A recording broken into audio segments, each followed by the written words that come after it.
Hello, it's Youaltepuztli, and I am doing chapter 3 from book 5, and it's about the Youaltepuztli, which in English translation they kind of say night axe, night for Youali, Youal, and axe for Tepoztli. Anyway, let's start. Third chapter, in which it is told the omen taken as a portent when at night they heard as if someone shot iron arrows into something, or as if he chopped wood. This they called the night axe, or Youaltepuztli. Likewise, there was an omen which was taken as a considered portentous. Its name was the night axe, Youaltepuztli. Which is made itself heard, it was well into the night, when none spoke aloud.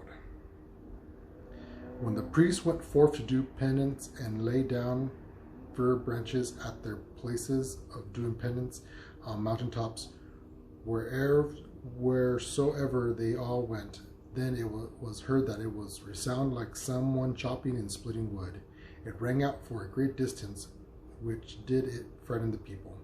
It made them faint and swim with fear. This night axe, so they were told, it was said that it took the form of the slipoka to make sport and fun of people. Which kind of makes sense. Well, if you read other chapters, if it is the slipoka, I'm like, yeah. They said that he who looked upon it, one who was bold and wise and not given to frighten, of strong spirit,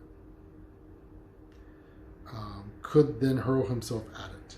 He sees it and would no more give up in order to see it.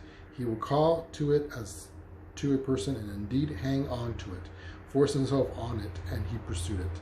He followed at its back and forced it on, because thus he could catch it and see what manner of woman his was. Thus do they say that whoever could catch it when he saw it, it could with differently approach it. Yet he pursued it and made it to go everywhere he came up to it.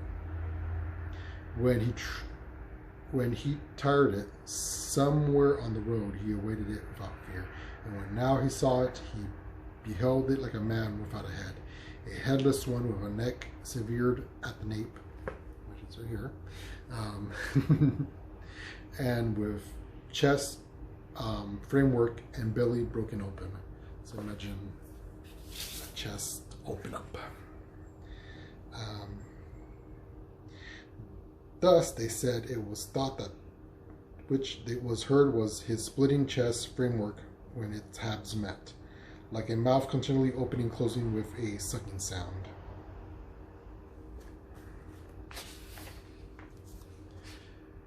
And of this apparition, sorry about that, he to whom it appeared, whether priest or bold one or reckless warrior, when he was succeeded in reaching and seeing it, and saw his heart, he seized it, he clutched it, and took it tightly in his fist.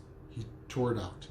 So he demanded that it would give, grant, or award him, perhaps riches, perhaps the taking of captives, perhaps valor or poverty, perhaps a hoe or a tump line. So was it said that all which it thus awarded him became his gift. So the gift thing, it says ethenomic, but then it has a different spelling in here as well. It's ethenomic. So an E instead of an A. And if it spoke to him, it said, "O our friend, O our hummingbird, O warrior, what dost thou said to me? What wilt thou have of me?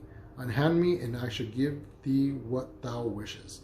At once did it then address him, calling him by name as a man, whatever was his name, and his name was a nobleman.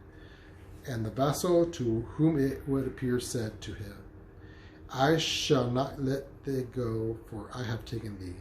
And it said to him, "Behold, one torn I give to thee, leave me alone." The brave-hearted one liked this not.